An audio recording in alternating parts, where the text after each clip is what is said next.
presentamos este librito que se llama Memoria de Mario, a deshoras y siempre con Benedetti, y también va a haber un diálogo entre Juan Cruz y María Ángeles Fernández, también un poco más amplio, referido a este libro, ¿no? Que en el fondo tienen el sustrato común de que son textos referidos a vivencias, recuerdos, referidos a escritores. Yo voy a ser breve, voy a explicar un poco el tipo de libro que es este que presentamos. Nosotros intentamos trabajar y revalorizar el libro como objeto, la producción artesanal, y los libros nuestros se hacen totalmente a mano, y se hace una tirada, digamos, única de 100 ejemplares normalmente, numerados y firmados por el autor, si está vivo, como en este caso, suerte, y si el autor no está vivo, bueno, hay que buscar otra alternativa, pero en este caso, como Juan está vivo, están firmados por él, ¿no? Nosotros tratamos de apelar a la diferencia de las editoriales, no sé, llamarle convencionales, al uso, como sea, que digamos, su éxito está marcado por cuanto más grandes son las ediciones. Nosotros nos autolimitamos voluntariamente, y si bien son 100 ejemplares, en realidad cada uno es único, porque este papel que está hecho a mano es único, porque al hacerlo a mano es imposible lograr que sea exactamente igual al otro un libro, porque la firma de Juan, como es original, no es nunca igual a la otra, el número es distinto, ¿no? Entonces tratamos de relevar la individualidad, ¿no? La idea de uno pertenece, digamos, a un grupo reducido. Esto puede sonar como una visión elitista, pero no lo es, porque nuestros libros cuestan lo mismo que un libro de producción industrial. Es solo que está destinado a las personas. A mí me parece razonable y entendible que para una persona le sea lo mismo leer un texto en una tableta o en un libro que se deshoje, o en un libro mal diagramado o de papel mal. A mí me parece que es perfectamente legítimo. Pero también es legítimo que haya un grupo de menos gente para los cuales el tacto del papel, la idea de tener algo que es único, es una cosa que valoramos mucho, y para eso está destinado nuestro libro. Voy a decir, porque parece una trampa en la idea de que vale lo mismo que un libro comercial. Es decir, vale lo mismo, pero vale fundamentalmente por dos circunstancias, ¿no? Primero, porque nosotros creemos que un sello editorial es un proyecto cultural. Indudablemente tiene que haber un concepto empresarial atrás, porque si no, no se sostiene, no crece, pero yo creo que realmente debe existir un proyecto cultural atrás, si no, a la larga es autofrustrante. Y la otra clave para que pase esto es que nosotros recuperamos una tradición, por ejemplo, del gran protagonista del Renacimiento, que fue Aldo Manuzio, en el cual unificamos los roles de editor, de librero, pero también de impresor. Este libro se hace totalmente aquí, salvo la fabricación del papel, que en este caso es italiano, o la tela y demás, todo lo otro se hace aquí. Eso hace que se redefina totalmente la cosa y permite que estos libros son pocos, pero no en el sentido de que es accesible por lo que cuesta a poca gente, sino porque está destinado a un grupo que valore estas cualidades que yo he señalado. Que no sea lo mismo que sea una cosa que se haga de una máquina, que cada uno de estos libros ha sido cortado, pegado y demás, y ha requerido mucho tiempo en su realización. Para la gente que significa eso, está destinado este libro y los otros que hacemos nosotros. Y ahora voy a justificarme un poco, porque debe ser digamos, no sé, un resabio de mi educación. Además, yo siempre necesito justificar las cosas, si bien no tendría que ser necesariamente así. Pero bueno, hemos hecho este libro primero porque queremos mucho a Juan, y además entendemos que él es un representante, digamos, importante de la cultura española de las últimas décadas, y además porque compartimos una misma pasión por la literatura, y además un plus que no todo el mundo es. Queremos a los escritores también, porque hay mucha gente que, digamos, que ama la literatura, pero es totalmente indiferente los escritores en sí. En cambio, nosotros los queremos porque son los que generan esas cosas, ¿no? Y en el fondo, yo siempre digo, un escritor puede ser un personaje más cercano a nosotros que a nuestro hermano o demás con el que hablamos menos. Con un escritor podemos ser. Entonces, bueno, ya han visto el museo, además todo eso tiene que ver. Entonces, nos enteramos que él cumplía 65 años y la bibliofilia es una enfermedad que cada vez siempre avanza, irremediablemente. Y, digamos, los que somos bibliófilos siempre todo lo convertimos en libro, ¿no? Entonces, ¿qué podemos regalarle para el cumpleaños? Un libro. Y se dio la casualidad, que además él me había comentado, de este texto que tenía sobre Mario Benedetti, que es un autor al cual quiero mucho, ¿no? Él significó, digamos, mucho, tal vez incluso mucho más para los latinoamericanos que para los españoles, en una época en donde Sudamérica estaba toda cubierta de dictadura. La personalidad de Benedetti, su coherencia, además significó mucho. Y además yo creo que fue uno de los últimos grandes poetas populares de nuestra lengua, lo cual no es poco decir. Yo recuerdo cuando era adolescente, póster, afiches con poemas de Benedetti se colgaban en las habitaciones de todo el mundo. Y eso creo que no es poco mérito en estos tiempos. Y bueno, nada más que eso, yo le voy a pasar ahora la palabra a Juan para que diga brevemente, largamente lo que quiera. Él, y luego, bueno, ya van a entrar el diálogo, que el de María Ángel Fernández debería ser al revés, porque dice Memorias de un periodista que fue editor. Y ella tendría que siempre dialogar con una editora que fue periodista, porque reúnen las mismas profesiones. ¿Ahora va a ser periodista? Bueno, ahora también, bueno, no sé, es que en el fondo uno cuando está en esto siempre está en todas partes de alguna manera, ¿no? Y sobre todo, además quiero agregar para Juan, digamos, la pasión, ¿no? Que es una cosa también bastante difícil de encontrar en este tiempo, ¿no? Él cumple 65 años, precisamente la edad de discusión que hay que jubilarse o no jubilarse, y hay gente que piensa airadamente para llegar, para terminar, y para el caso de él es un año más porque precisamente siente pasión por lo que hace, ¿no? Y eso se transmite y creo que es una cosa importante. Y con esto ya termino yo, Juan. Oye, te agradezco muchísimo. La verdad es que me emociona mucho este libro. Yo creo que es el libro más bello que me han hecho, o que se ha hecho con un texto mío. Y estoy muy orgulloso de formar parte de esta colección de Raúl y de Claudio, Memoria de Mario, de Soras y Siempre con Benedetti. Yo lo había titulado Memoria de Mario. Y entonces, porque me gustaba la eufonía. Y entonces me dijo Claudio, pero tienes que poner Benedetti. Yo tengo una memoria muy fotográfica. Yo casi todo lo recuerdo en virtud de dónde ocurrió.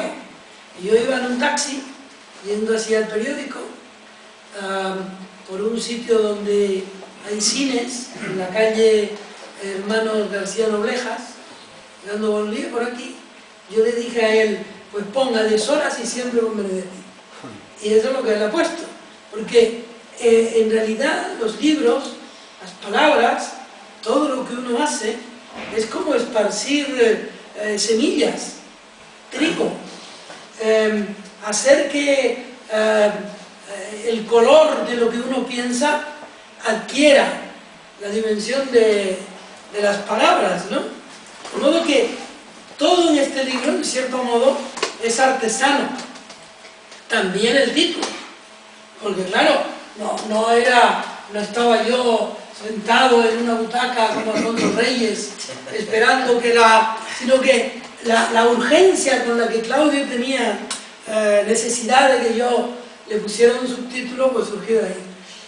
Yo creo que todos los libros, en realidad toda la escritura, tiene vocación de cuadro, de permanencia en una especie de pared animada cuya dimensión es también la dimensión de un poema, ¿no? Yo creo que la belleza de los libros la da también el entusiasmo que se pone en su fabricación, artesana o no. Querer los libros no es solo escribirlos para que formen parte luego del acervo intelectual o poético de una sociedad. Hacer los libros es para que se vean. El ver un buen libro, como ver un buen museo, o ver una buena biblioteca, es también una ocasión para la paz, ¿no? Para el sosiego. Y entonces, este texto,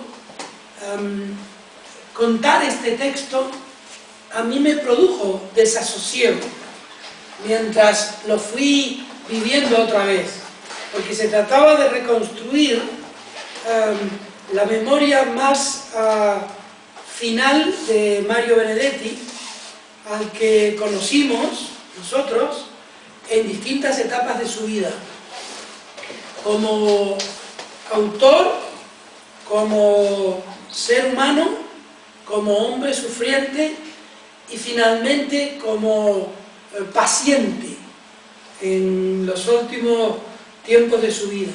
De modo que recorrimos con él, en cierto modo, sus momentos más plenos, pero también los momentos más plenos de melancolía.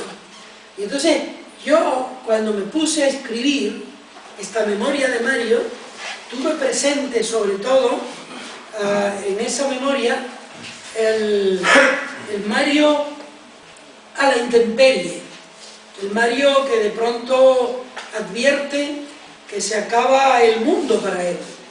Eso empezó en la calle Ramos Carrión, aquí en Madrid, cuando él advierte que su mujer, Luz, ha perdido la memoria y también el sentido del tiempo y de la casa, de la habitación en la que ambos compartieron una memoria de exiliados, y regresa a Montevideo. Ese regreso que él siempre soñó permanente y bello, se convirtió por otra parte en una tortura. Llegó el momento de internar a Luz, de vivir tus hermanas, de vivir en la penumbra, porque su hermano había sido, en cierto modo, al llegar a Montevideo, la luz que él buscaba de regreso. Ese enfado, el enfado con el hermano le causó un enorme estupor. Finalmente, él mismo... Gonzalo, calla. Entonces, él mismo tuvo que ser internado, ¿no? En el libro yo cuento, en el texto yo cuento cuándo fue internado en Madrid y de qué manera nosotros nos íbamos turnando a ayudarle a superar el miedo, que fue un acompañamiento, digamos, terrible de aquel tiempo de Benedetti. Yo cuento aquí una anécdota que quizá es el contrapunto del último momento de Benedetti, de mi última visión de Benedetti.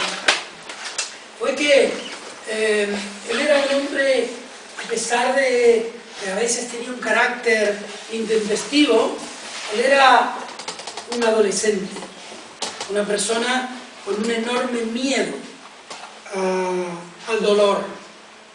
Y entonces, todos los días yo iba a una hora determinada, muy temprano, a llevarle los periódicos. Otros iban a otras horas a llevarles otras cosas. Pero yo le llevaba los periódicos.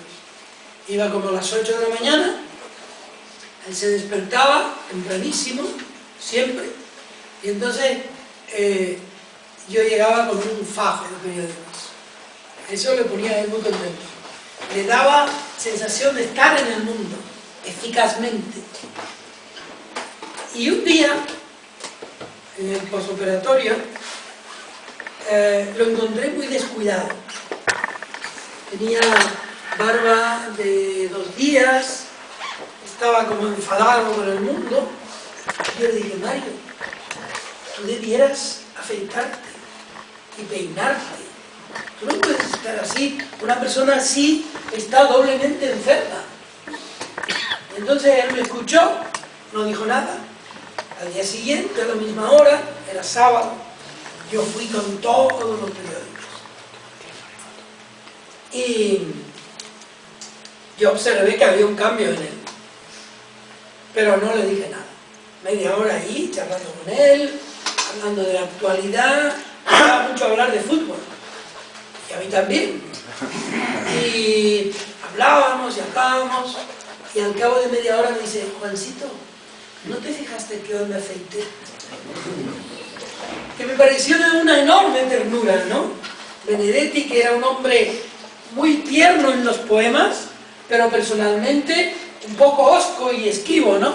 Aquello para mí fue como si él hubiera abierto en su mirada una manera distinta de ser, ¿no? Como si me hubiera abierto una puerta de sentimientos que hasta entonces eran adustos como él mismo, ¿no? Luego pasó el tiempo, yo le fui a llevar al aeropuerto.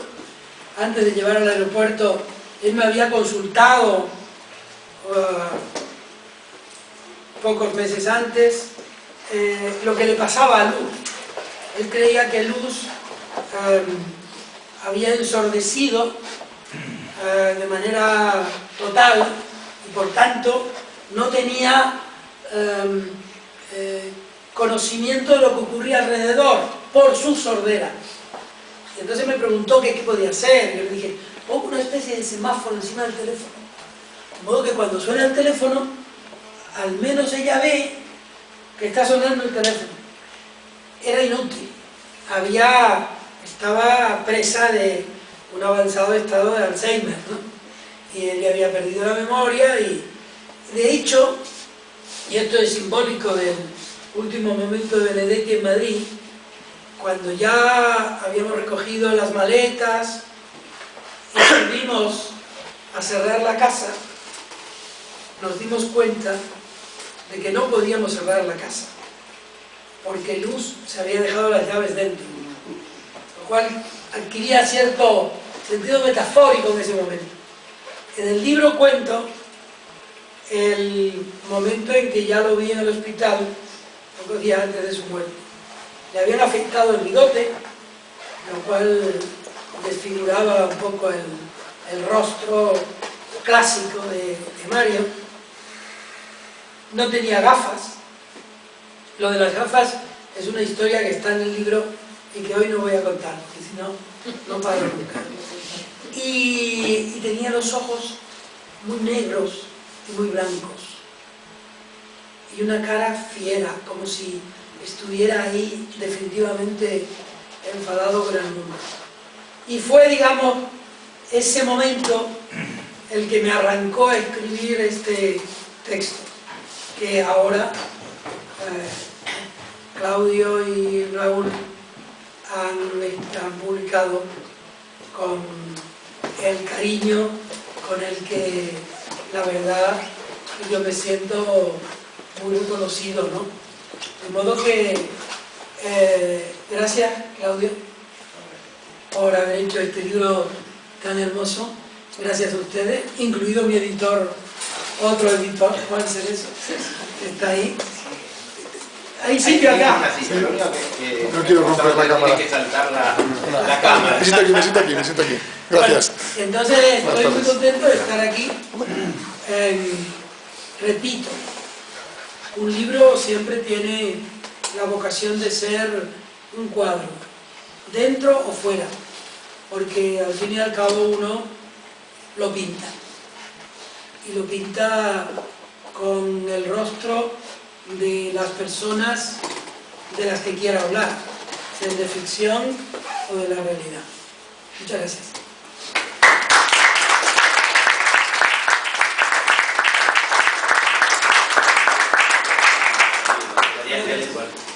Bueno, buenas noches. Supongo que veo caras así como de amigos, caras conocidas. lo cual me induce a pensar que no debo presentar a Juan porque todo el mundo lo conoce, pero no voy a hacer eso, yo lo voy a presentar porque a mí soy una dama castellana, ya quisiera, y tú sabes que los castellanos somos así como muy austeros. Los de Ávila. Sí, aunque no lo parezca, ¿no? Entonces, entre los canarios acostumbrados quizás sí al adiós y los... Digo, por la situación esa, ¿no?, de que por ahí pasaba mucha gente que se iba a las Américas, y los castellanos mediterráneos tenemos que establecer una forma, ¿no?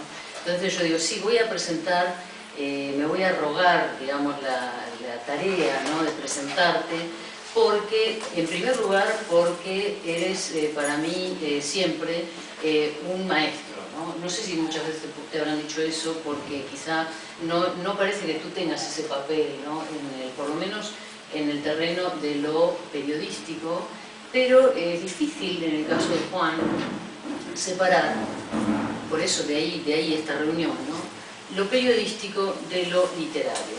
Gran debate cuando yo era estudiante, o sea, yo también estudié periodismo, y entonces había como una guerra eterna, ¿no?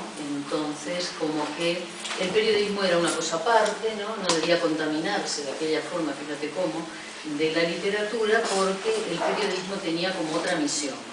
Y yo, afortunadamente, con los años, la vida me fue alejando de esa cosa tan acartonada, ¿no?, que parecía que me habían enseñado, y encima tuve la desgracia, entre comillas, de ser periodista de agencia, con lo cual toda floritura estaba prohibida, y luego encuentro, digamos, a Juan Cruz, que consigue hacer periodismo, pero metiendo todas las florituras controladas, eso sí, por supuesto, porque es un esteta, de la literatura. Y eso siempre me ha provocado, primero, gran admiración, y dentro de la gran admiración siempre mucha envidia, porque digo, ¿cómo se consigue?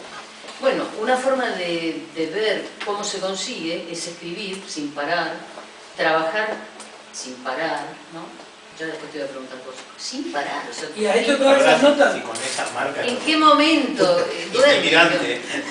No.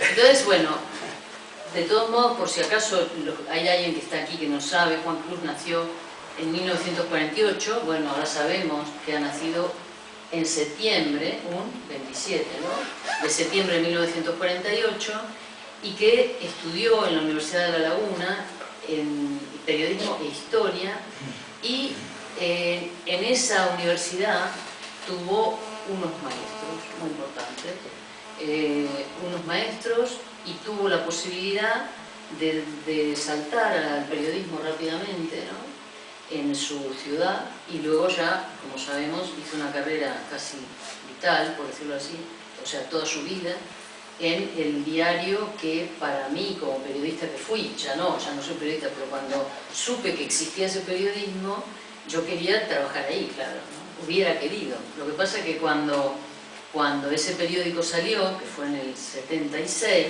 yo todavía era una argentina, por decirlo así, porque vivía en Argentina, trabajaba en Argentina, y ni se me ocurría.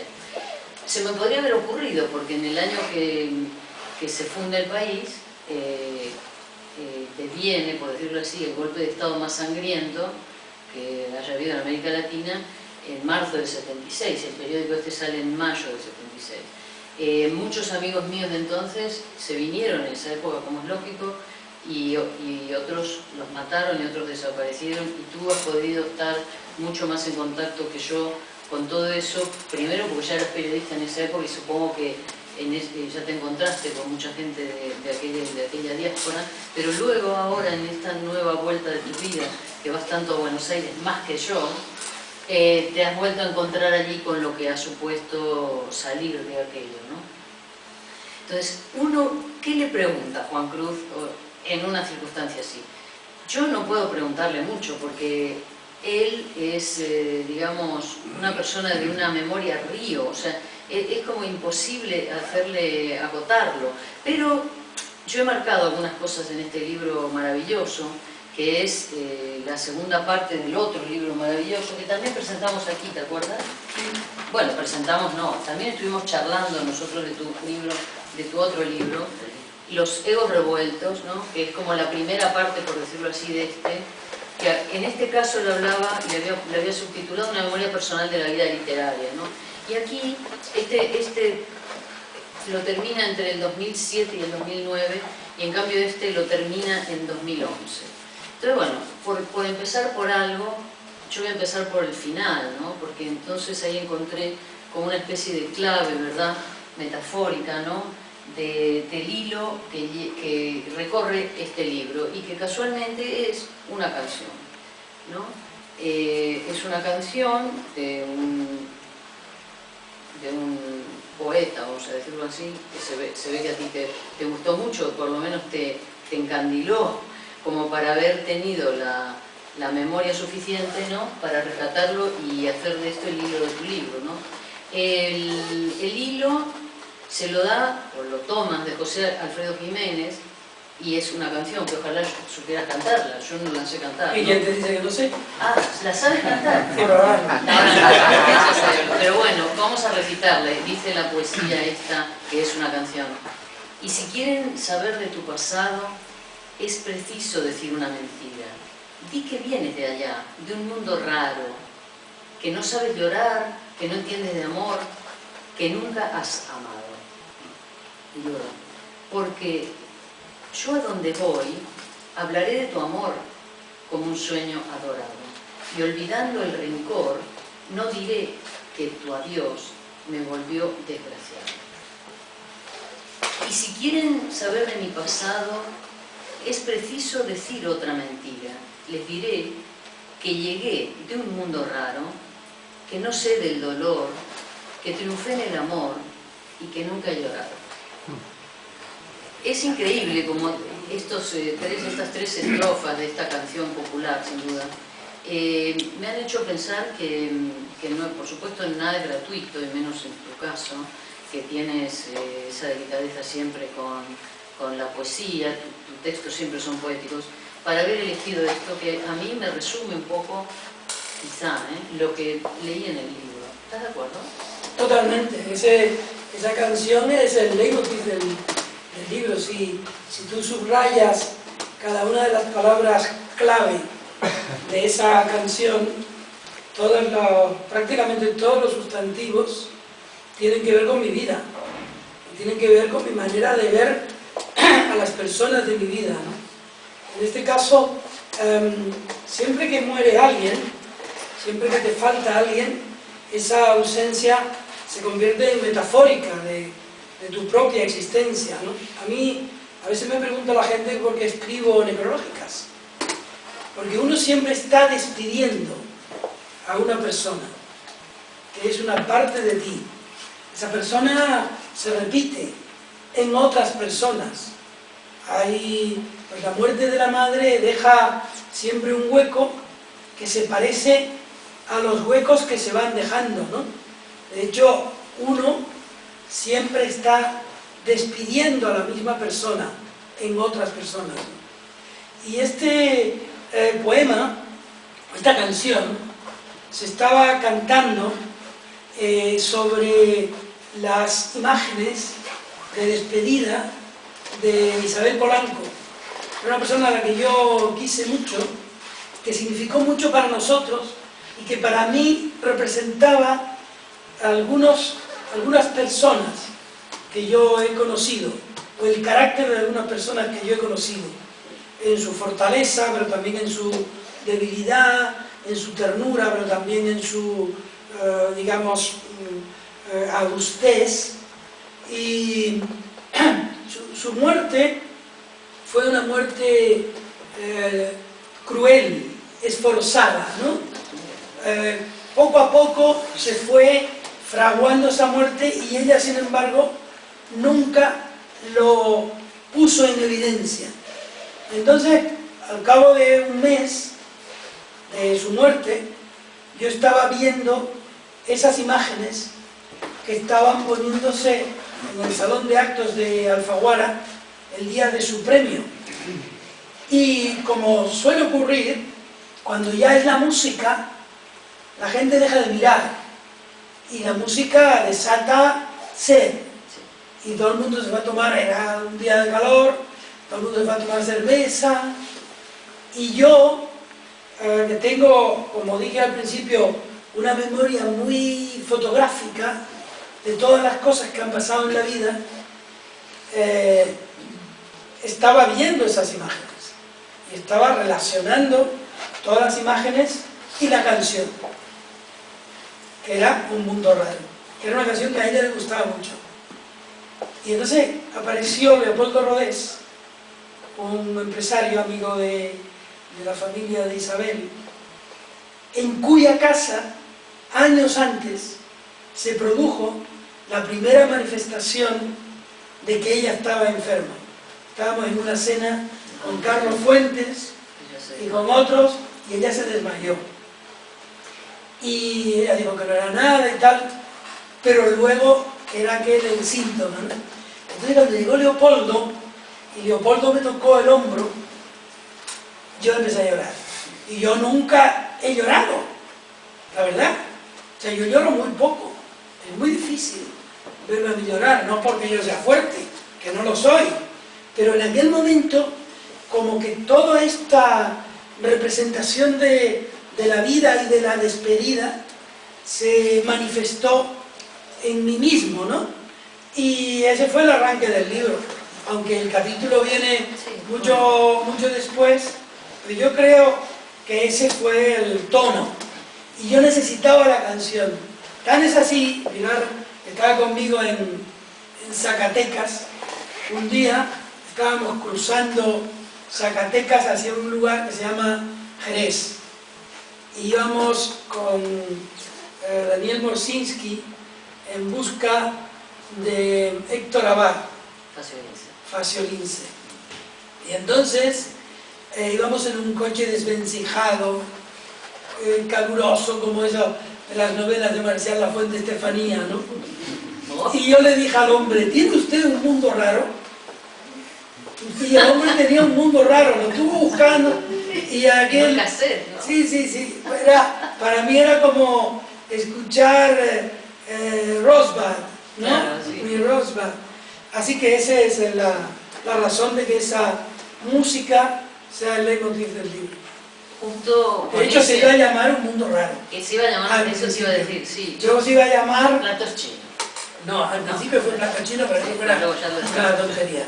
Sí. Y luego se iba a llamar El Diario de un Día, por razones... Bueno, a eso que iba. se explican. Pero mira, lo tengo aquí en segundo lugar, ¿no? Porque junto con este motivo literario, vamos a decir así, encontré otro que también es muy sobrecogedor, porque en este libro, y esto claro, nos pasa cuando ya vamos cumpliendo años, no hagáis caso los jóvenes, estamos hablando los mayorcitos, ¿no? Vamos pensando en que hay unos tiempos que cambian, ¿no? Vamos a dejarlo así, o sea, hay una forma de ver el tiempo que nos cambia vitalmente, ¿no? Yo a partir de que cumplí una edad, no es que pienso que me voy a morir, porque es obvio que me voy a morir, pero empecé a pensar en el tiempo que yo uso de otra forma, ¿no? Y esto yo sí lo observo en tu libro. Empiezas a hablar del tiempo de otra forma, porque empiezas a hablar del tiempo pensando en la gente que ya no está. Entonces, por ejemplo, que tú menciones en la página 23 la conversación o el recuerdo que tienes con Antonio López de la Madrid, a quien tú, claro, porque tienes confianza con él, tuviste mucha confianza, llamas Tony López de la Madrid. No, todo el mundo le llama Tony, ¿eh? Yo tenía mucha confianza con él, ya. pero Tony Bueno, es... vale, suponte que sea el nombre del ambiente, sí, ¿no? sí. Vale, ok. Él te dijo que tú tenías que escribir el diario de un día, ¿no? Entonces, ese fue un mandato, ¿no? Que tú cumpliste de otra manera, supongo, porque esto también es el diario de un día. O sea, de un día, más otro, más otro, ¿no? Que uno siempre piensa, ¿cómo es? O sea, y esto, quiero saberlo, ¿cómo es? A pesar de que esto, después vamos a hablar de esto, del diario de un día y por qué sí lo escribes. ¿Cómo es un día de Juan Cruz, no? Porque... no sé, yo te he visto, te he leído desde, y eso ya es un clásico hablando de ti, en los ambientes donde yo me muevo, dicen, no, claro, Juan Cruz describe la crónica del partido, pero es que a esa misma hora estaba en el Círculo de Bellas Artes presentando un libro, pero es que antes había estado en la comida, o sea, un día de Juan Cruz es un día complicado, ¿no? Entonces yo digo, yo nunca te he visto en tu escritorio, nunca he ido a tu oficina, no sé si tienes una secretaria que lleva una agenda minuciosa, no sé si tienes una agenda minuciosa, no sé si necesitas una agenda minuciosa, pero evidentemente esto que hay aquí es como si fuera las múltiples horas de un día de Juan Cruz, pero que no son sucesivas. Para mí se superponen tus horas. ¿Cómo se hace esto, no? Bueno, yo te digo, lo que Tony quería era que yo le contara el diario de un día, de verdad. Es decir, lo que yo quiero que y cuente ahora. meses después, y años después, cuando ya él había muerto, yo en Tenerife, buscando en libros, se cayó una tarjeta, estaba escrita por él, que decía: recuerda que me debes el diario de un día. Entonces el libro se iba a llamar El diario de un día, pero con muy buen ojo mis editores de Tusquets, cuyo responsable máximo está aquí presente y no me dejará mentir, me dijo que era un título que no explicaba lo que el libro era, porque el libro es en efecto la crónica de un tiempo muy torrencialmente terrible para los dos oficios a los que yo le he dedicado mi vida, el oficio de editor. Y entonces, hablando con Juan, precisamente, al lado del bar del Hilton de Guadalajara, yo dije: porque esto es como una crónica sobre las especies en peligro de extinción. Y entonces él me dijo: eso es, especies en peligro de extinción. Luego, como no cabía tanta palabra, pusieron especies en extinción, con lo cual parezco que soy yo. Cosa que no está mal, ¿eh? Pero bueno, lo cierto es que el título, además yo integré luego el título en mi propia percepción de lo que veía. Y hay un momento determinado que yo recuerdo una frase de las últimas líneas de 100 años de soledad, que decía: las especies en peligro de extinción tendrán una segunda oportunidad sobre la Tierra, con lo cual todo pues tenía sentido. Con respecto a mi día, ¿no? Sí, a tu día. Bueno, que sí termina el libro, no es que aquí no se revela nada, pero ven que todo es, o sea, todo es redondo, por decirlo así. En ese sentido, es un libro redondo, cortasariano, como si fuera, ¿no? Bueno, Cortázar influyó mucho en mi manera de abordar la escritura, no de escribir, pero sí de abordar la escritura. Es decir, en la que todo el día forma parte de la vida, ¿no? Un día, uno nunca sabe cuándo se va a morir, uno nunca sabe qué va a ocurrir. Así que todo lo que tú haces a lo largo de un día es simbólico de tu vida. O sea, últimamente descubrí el desayuno, ¿no? Para mí es un momento muy importante. Yo, cuando vivía solo, salía a la calle habiendo desayunado exactamente una cafetera de café entera.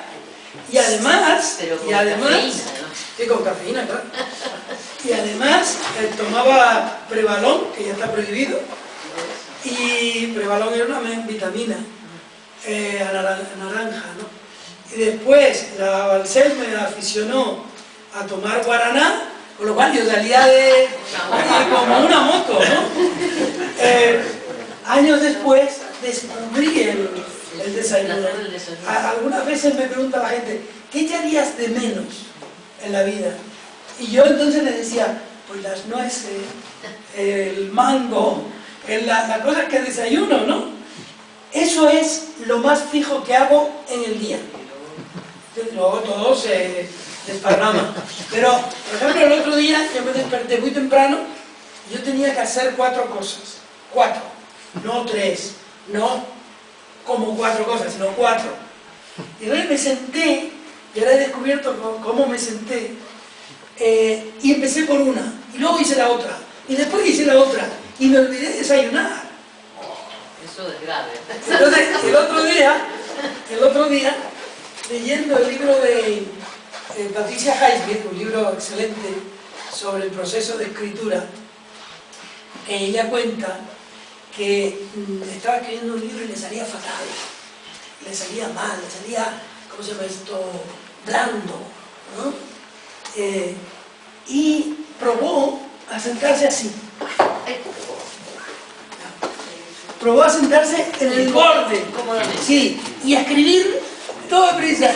Y lo resolvió. Y yo me di cuenta de que así escribo mejor, ¿no?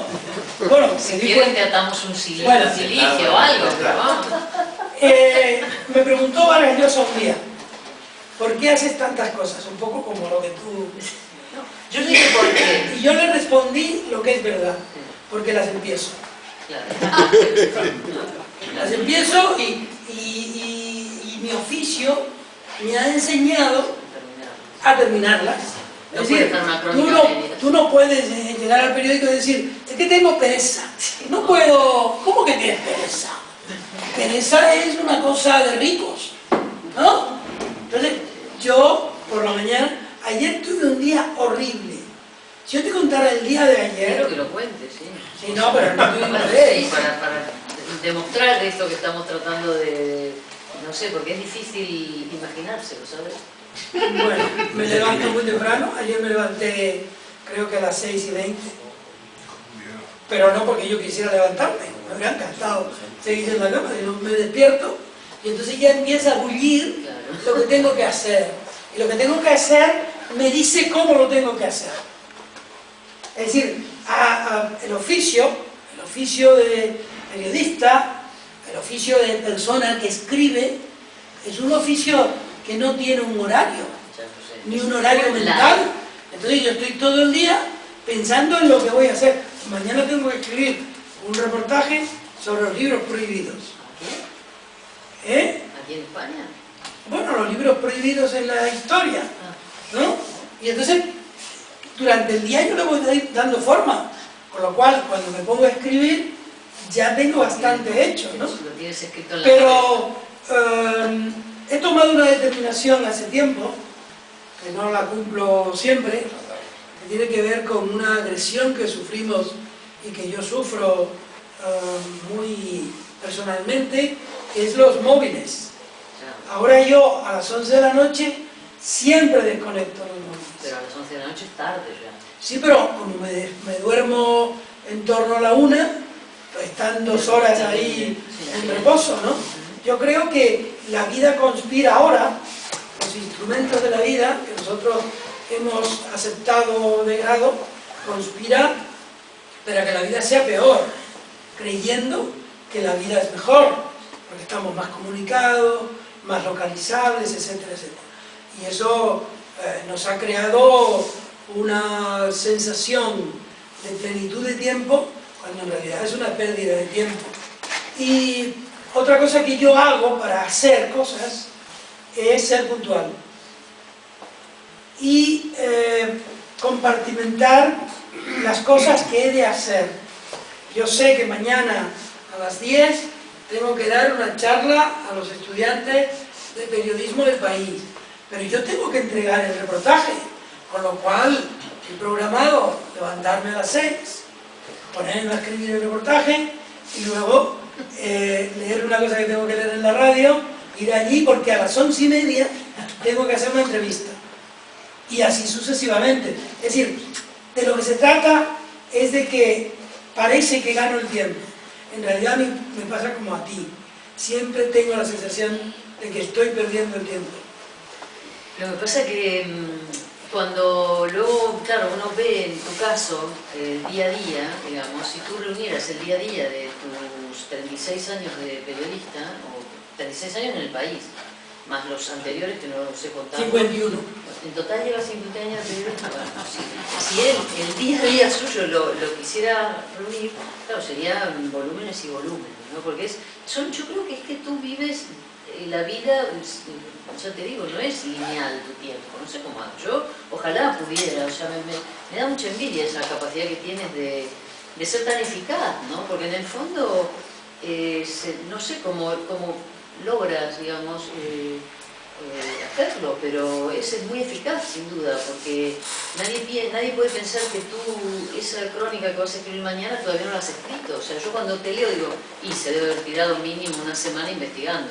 No, claro, es un hombre culto, un hombre que ha leído, tiene mucha memoria, todo lo que quiera, pero eso es un talento, sinceramente, bueno, yo creo que es admirable, por lo menos para mí es muy admirable, ¿sabes? Y que siempre encuentras la trampa esa de Sherazade, que está en este libro también, ¿no? Porque hace unas cosas, o sea, es un libro delicioso de leer, muy triste, Juan, muy triste, porque me he encontrado, claro, como decíamos antes, ¿no? Ya estamos hablando de mucha gente que ya no está.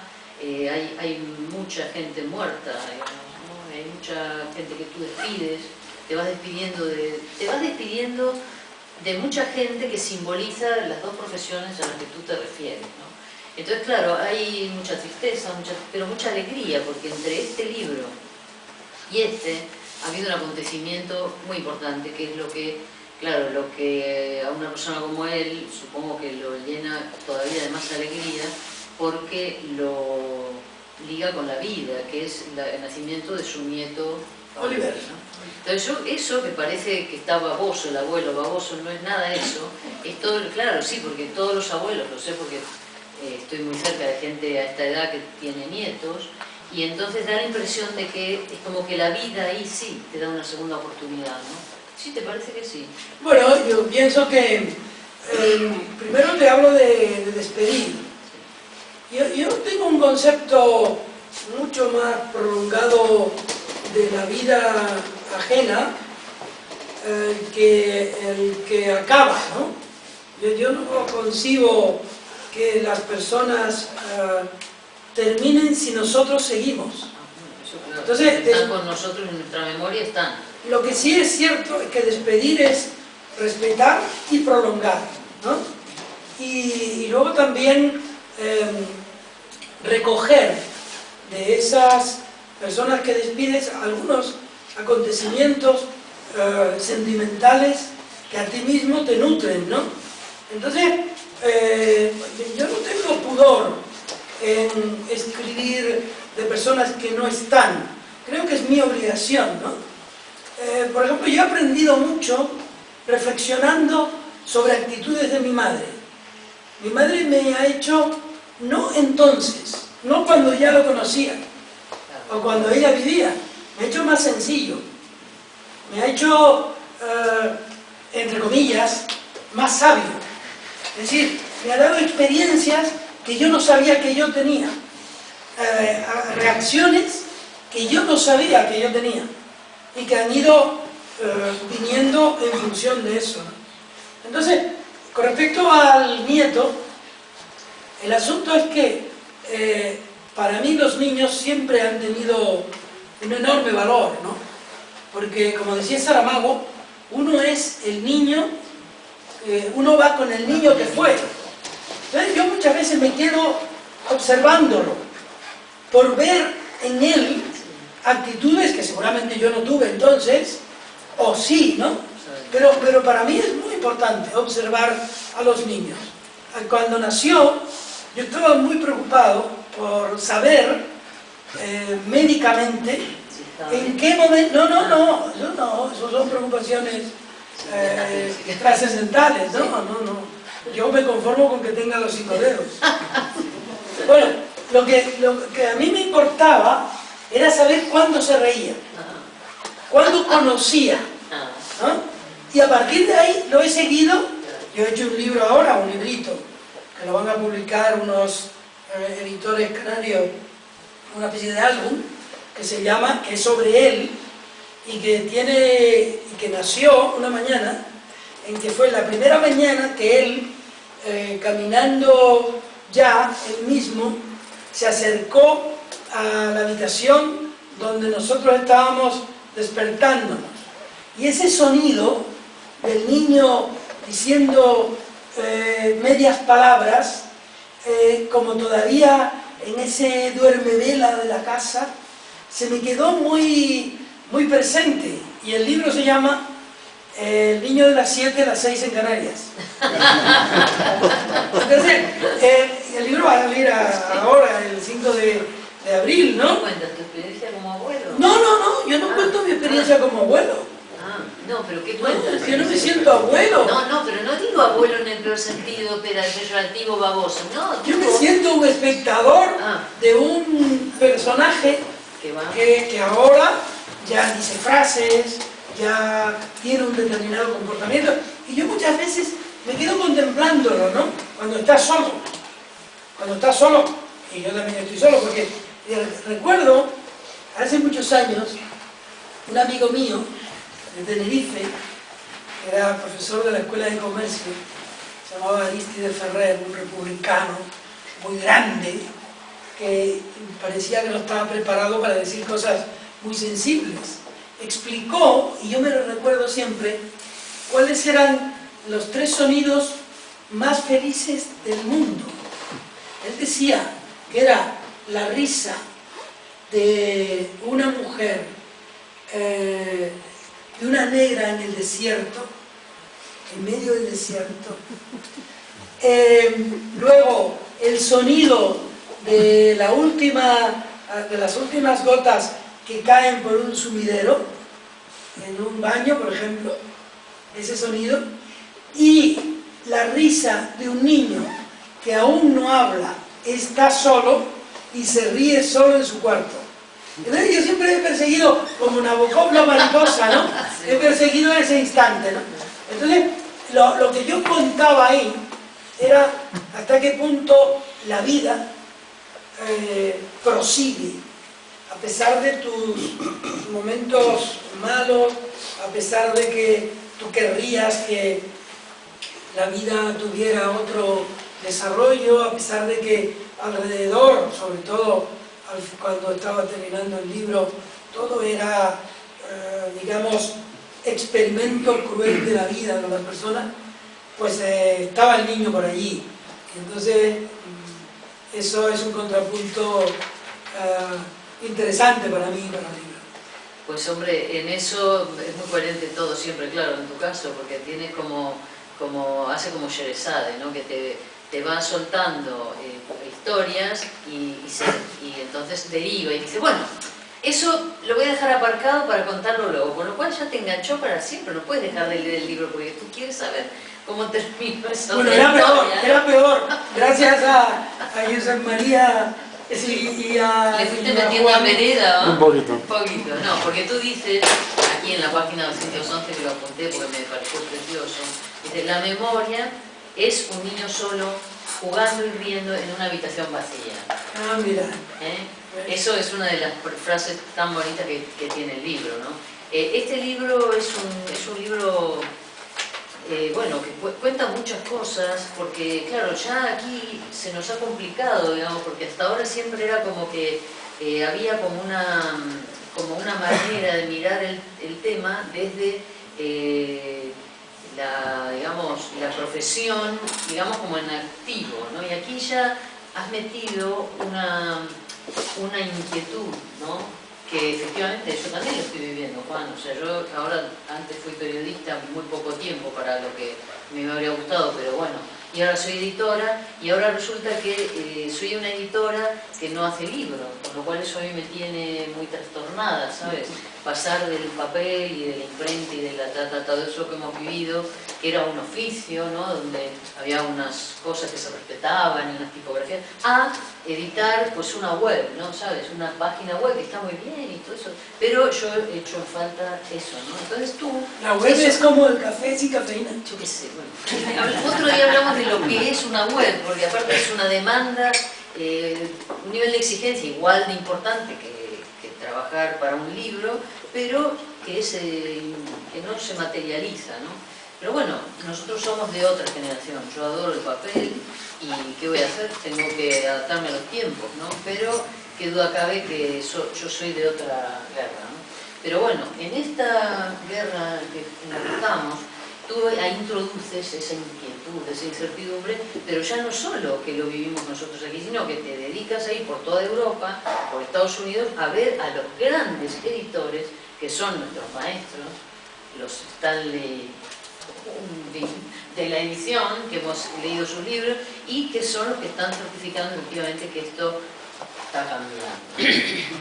No solo está cambiando la edición, está cambiando también la edición periodística, ¿no? Entonces ahí, en esta nueva etapa que empieza, yo creo que ahí tú tienes una mirada sin duda interesante, porque es cierto que no es para nada apocalíptico lo que tú opinas, ¿no? Pero, no sé, ¿te inquieta de verdad, Juan, pensar que algún día vas a querer ir a llevar tu crónica, vamos a decirlo así, a un sitio que no va a existir? Porque ahora mismo todo es invisible, o sea, yo ya no tengo colaboradores como antes que venían y te traían la edición corregida y te discutías, ¿sabes? Las correcciones, ya no existe más eso. O sea, las personas es como que están detrás de un correo electrónico, ¿no? Entonces eso, que, bueno, es una forma distinta, pero la parte humana me importa a mí, ¿sí? Bueno, yo pienso, el otro día estuve en Frankfurt. Quise ir a Frankfurt, aunque ya no como editor, pero quise un poco percibir el clima allí, ¿no? Y fui porque Peter Mayer, que ha sido uno de mis maestros, celebra todos los años una cena, celebran una cena. Y aparte de eso, él da unos drinks, que llaman. Y entonces fui y estuve tomando notas, curiosamente en este blog, estuve tomando las notas en este blog. Y hablé con muchos editores allí, no porque yo fuera a hacer un reportaje, que luego hice, y que lo publiqué en Clarín. Mira lo que dice, lo que decía Anne Solange Noble, Sí. la editora de Gallimard, bueno, que lleva los derechos de Gallimard. El libro es para conservar, el ebook es para usar. Buena idea. Bueno. Después, estuve allí con... Peter Mayer me dijo, este sigue siendo un oficio tranquilo, en el que también hay histéricos y egos muy inflados. Luego, anoté el discurso que dijo Peter Mayer en la cena. Él decía que un jefe suyo le había dicho que un director editorial tenía que procurar no firmar nada. Tenía que decir que eso él lo había dictado, pero que no lo había leído, y que eso lo mandara a la secretaria para poder él desdecirse y no tomar compromisos. Pero todo lo dijo en inglés, y entonces hice una broma, ¿no? Porque él pone al final dictated but not read, dictado pero no leído, dictated but not read. Y él dijo, lo que aspiro es a seguir poniéndolo, y al final pondré dictated but not dead. Pues yo pienso que los editores son una raza muy especial, una raza muy especial. Primero que nada, los editores, al contrario que los periodistas, y en términos generales, no son cínicos, son personas que se toman muy en serio el trabajo que ponen en sus manos. Los periodistas somos personas que pasamos de una cosa a la otra sin solución de continuidad. Somos como un papel secante sobre las emociones de la gente. Hoy estamos muy conmovidos por lo que pasó en León, pero mañana estaremos otra vez preocupados por Bárcenas o por Gibraltar. El periodismo se conmueve menos que el editor. El editor, además, se alegra de que le vaya bien a un libro que él no ha escrito, pero al que él se ha asociado, ¿no? Yo creo que eso convierte al editor en una persona muy especial. Yo aprendí a ser editor siendo editor. A mí nadie me enseñó antes. Una escuela de editores. No, pero mi escuela fue equivocarme. Y yo me equivoqué, por cierto, Mario Lacruz, Tony López, mucha gente, el propio Peter Mayer, mucha gente me enseñó cosas. Supe cosas por otros. Por ejemplo, Díez Canedo, que una vez fue al almacén de su editorial y preguntó: ¿y esa caja que había ahí? Dice: esa caja son libros que se han vendido. ¿Cómo? ¿Se han vendido? Él no se lo creía. O cuando le llegaron con... No, era un libro de Carlos Fuentes que encima era un... No, ese es otro. Ah, era otro. Ese iba ahora. Preguntó él, le dijeron: don Joaquín, tenemos que comprar, tenemos que reeditar Cristóbal Nonato. ¿Reeditar Cristóbal Nonato? Con todo el papel que cuesta ese mamotreto. Es decir, el editor tiene alma artesana. ¿Qué va a pasar con el ebook? Bueno, yo creo que el ebook va a coexistir con los libros de papel. Tendrán que depurar todavía algunas cuestiones que son graves, por ejemplo el precio. Y luego también el cuidado, ¿no? Y luego convencer a la gente De que pague. no, de que paguen, porque la piratería es... Bueno, el otro día el dato que dijo Planeta, ¿no? Sí. Que solo el 32% de las personas que consumen libros ebooks Digitales están digitales pagando, ¿no? son los que pagan. Eso es terrible. Luego hay otra cosa que nos está diciendo, porque estas cosas no se dicen, porque hasta ahora ha sido políticamente incorrecto hablar libremente de los libros digitales y de sus consecuencias culturales, comerciales y estéticas. Por ejemplo, el otro día un amigo, excelente periodista y escritor, me dijo: yo leo todos los libros de Trollope en Amazon, porque es gratis. Como no hay derechos, es gratis. Yo dije: ah, caramba. Entonces, ahora resulta que editoriales que han hecho muy buenas ediciones, anotadas o no anotadas, muy bellas, se van a la ruina. Porque los clásicos, entonces ahora los clásicos los vamos a leer todos en internet, porque claro, ya no merece la pena imprimirlo.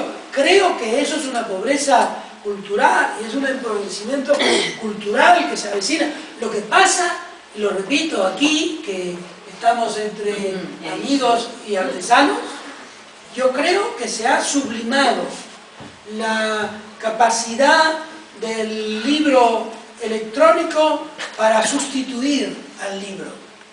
Y yo creo que no se tendría que plantear en esas circunstancias, ¿no?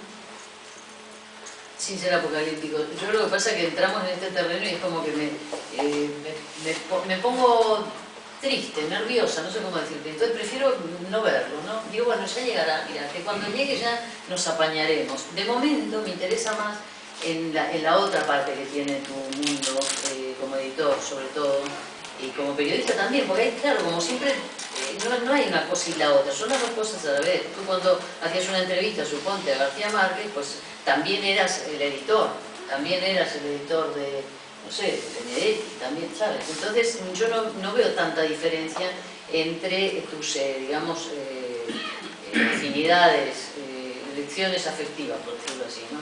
Una cosa que se agradece, que yo te agradezco siempre, en todas las circunstancias en las que tengo oportunidad de leer, y lo quiero decir aquí a los amigos, es que, aunque te lo dijera Carmen Balcells, te dijo una cosa así, algo así como, ten mucho cuidado con lo que vas a hacer y los ajustes de cuentas. No me creo yo que fuera tu intención nunca hacer unos ajustes de cuentas en el sentido vengativo, ¿no? Porque hablas muy bien de lo que es la venganza. Lo cual se agradece, porque yo seguramente no eres ningún santo, nadie lo somos, ¿no? Pero yo nunca te he visto, o te he oído, hablar mal, vamos a decir en el peor sentido, hablar mal de alguien rabioso, ajustándole las cuentas, ¿no? Y yo creo que eso, por un lado, te honra. Yo no sé si es porque eres buena persona, que seguramente sí, o sea, seguramente seas muy hijo de tu madre en eso, ¿no? Sino que creo que en este mundo, creo que las formas en ese sentido son lo que efectivamente hacen que esta profesión sea mejor de lo que sería, ¿no? Sí, bueno, yo creo que hay que tener mucho cuidado con las opiniones propias, ¿no? Uno tiene que dividir la opinión propia, el gusto propio, con el gusto ajeno, ¿no? El otro día me contó Álvarez Junco, que es un gran historiador, me contó una anécdota que a mí significa mucho, ¿no? Ahora, hoy Fernando Sabater escribe un excelente artículo en El País sobre el desprecio ideológico. Cuando escuchas a alguien y ya tú sabes que no vas a estar de acuerdo con él y no te dejas ni terminar, ¿no? Y se está dando ahora en las tertulias de la radio, en la televisión, eso es muy perjudicial para la convivencia y para el espíritu humano. Eso nos vacía de sustancia. Entonces, la anécdota que me contó Junco, y que la pondré en el perfil que estoy haciendo, y que uno de estos días la sacaré porque viene muy bien a este momento. La voy a sacar el domingo. Bien. Bueno, él estaba en plena guerra de Vietnam, en el campus de Berkeley, o por ahí, ¿no? Y entonces estaba en una manifestación, como Hyde Park, ¿no? La gente hablaba y hablaba uno, y hablaba otro, y él estaba con todos los europeos, un grupo de europeos, que estudiaban allí, chiquillos todos, ¿no? Y entonces, la guerra, Nixon, un hijo puta, ¿no? Y ellos aplaudían y aplaudían. Y entonces ellos estaban con un norteamericano, compañero de clase, progre también como ellos, progresista. Progre es de ahora, ¿no? Sí, sí, progresista, anti-guerra de Sí, Vietnam. exactamente. Y entonces se subió a la caja de Coca-Cola uno que estaba a favor de Nixon. Entonces todos los europeos empezaron a decirle de todo. Golfo, fascista, nazi. Entonces el norteamericano, que era como ellos, dijo, oye, déjenle hablar. Pero seguían gritando. Déjenle hablar. Hasta que el norteamericano se impuso. Se tiene derecho a hablar. ¿Por qué ustedes no le dejan hablar? Lo que pasa en España es que no nos han educado. Entonces, yo creo que es una gimnasia. Es decir, yo no soy mejor que otros. Yo tengo unos defectos que si los pongo todos juntos, lleno la enciclopedia británica, ¿no?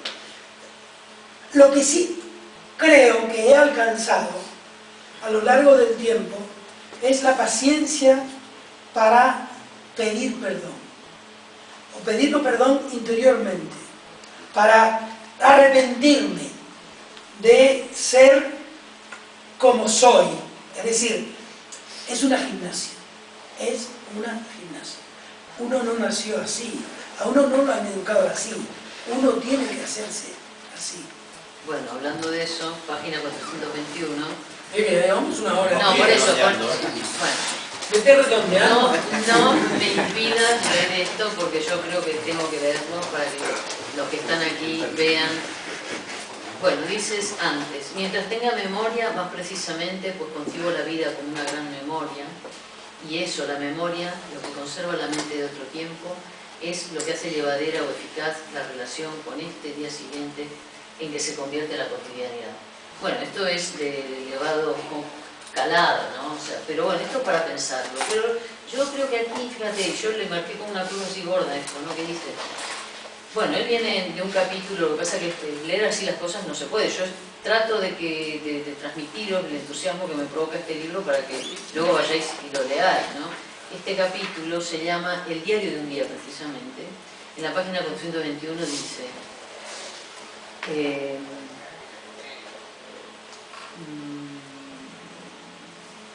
Bueno, habla de que prolongaba las noches cuando era editor, esa vida loca, cenas, mediodías, almuerzo, papá, dice, ¿no? Dice, no era preciso eso, nadie te obligaba a estar pendiente de los otros, pero yo lo hacía, creía que debía hacerlo. Estaba muy probablemente equivocado, pero esa equivocación formaba parte de mi manera de ser y aún hoy siento como que debo prolongar los efectos de mi energía mientras crea que alguien la precisa. Un error quizá, pero uno vive en el error hasta ese instante. Y es el error el que te permite recuperar el tiempo perdido. Pedir perdón, perdonarte a ti mismo y así sucesivamente. Yo creo que esto redondea mucho lo que es este libro, ¿no? Porque es un libro donde efectivamente pides perdón. Por ejemplo, y esto lo voy a decir porque está Pilar también, ¿no? Ella sabe más que yo seguramente por qué lo hace. Le pides perdón a tu hija. Sí, porque fui un padre atolondrado. Bueno. Sí, pero ahora me estoy recuperando con el Ahora te nieto. estás reivindicando con el nieto, bueno. Bueno, yo creo que sí, luego las percepciones son individuales. No, ya lo sé, pero bueno, de todos modos, Olivera Arenas Cruz, que nació el 5 de abril de 2011, yo creo que cuando lea todo lo del amor que su abuelo puso en darle la bienvenida al mundo, creo que se va a sentir muy orgulloso. Yo creo que esta era una buena frase, por lo menos para mí, para resumir lo que es este libro. No sé si es la mejor. Sí, bueno, yo creo que los libros no terminan cuando uno los acaba. No. Es tu lectura, la lectura ajena, la que los convierte en singulares, porque yo he leído algunos libros que me han marcado la vida. Es un poco exagerado decir que los libros te cambian la vida, pero me han marcado la vida. Y en ese sentido hay una frase que yo descubrí en un texto autobiográfico de Albert Camus que marca, digamos, mi manera de concebir mi relación con los otros, que es esa frase que dice: el sol que reinó sobre mi infancia me privó de todo resentimiento. Eso es una aspiración.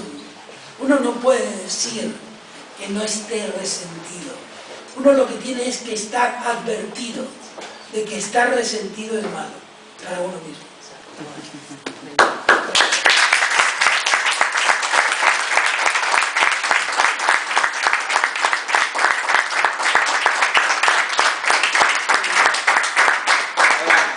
Juan Cruz dedica ejemplares y puede hacer, vamos a compartir un vino y ya para terminar, muchas gracias, Juan. A ustedes.